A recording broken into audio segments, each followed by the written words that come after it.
On the Yucatan Peninsula, the ruins of magnificent historic buildings have been hidden by jungle vegetation for nearly a millennium. These ancient temples and pyramids serve as a breathtaking reminder of the once dominant civilization that ruled over the people of Central America. Chichen Itza ruins are federal property. The National Institute of Anthropology and History of Mexico is responsible for its upkeep. The site features a wide variety of architectural designs that are similar of those found in central Mexico.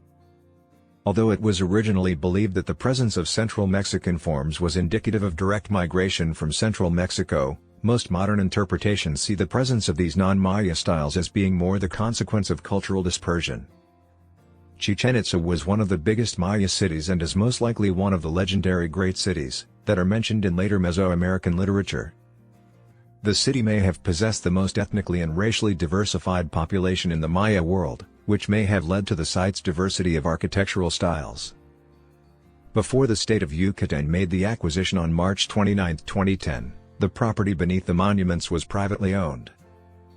Over 2.6 million visitors to Chichen Itza in 2017 made it one of Mexico's most popular archaeological sites. The Mayan word Chichen Itza means at the mouth of the well of the Itzá. The ethnic lineage group known as Itzá took control of the political and economic life of the northern peninsula. The rivers in the interior of the karst-covered Yucatan Peninsula all flow underground. At Chichén, there are 4 clearly visible wells that may have offered plenty of water all year long, luring people to settle. The most well-known is the sacred cenote, also called the Sacred Well or Well of Sacrifice. Scientists discovered in 2015 that the Temple of Kukulkan is actually buried beneath a cenote that has never been discovered by archaeologists.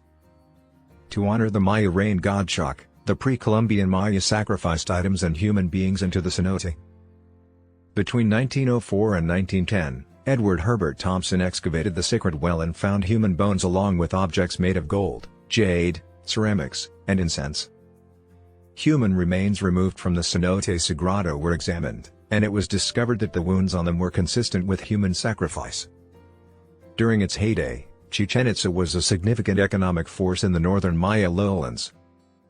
Chichen Itza was able to collect materials from far-off locations that were locally unavailable by taking part in the waterborne circumpeninsular trade route through its port site of Isla Cerritos on the north coast, such as obsidian from central Mexico and gold from southern Central America.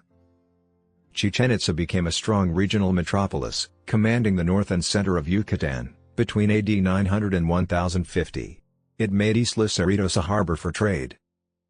In the late 1980s, a number of archaeologists suggested that Chichen Itza, unlike earlier Maya polities, may not have been ruled by a single monarch.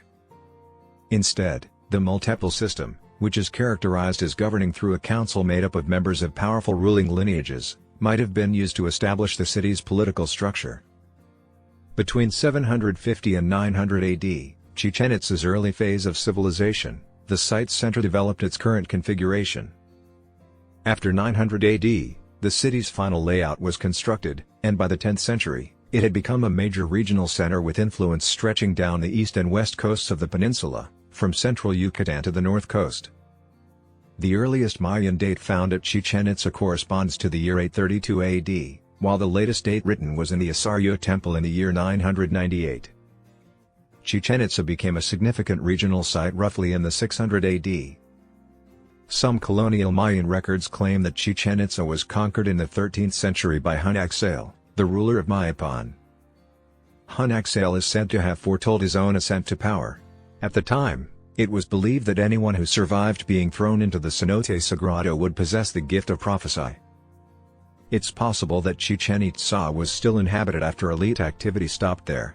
The local population was thriving when the Spanish arrived, though it is unclear from Spanish sources whether these Maya were residing in Chichen Itza proper or a nearby settlement.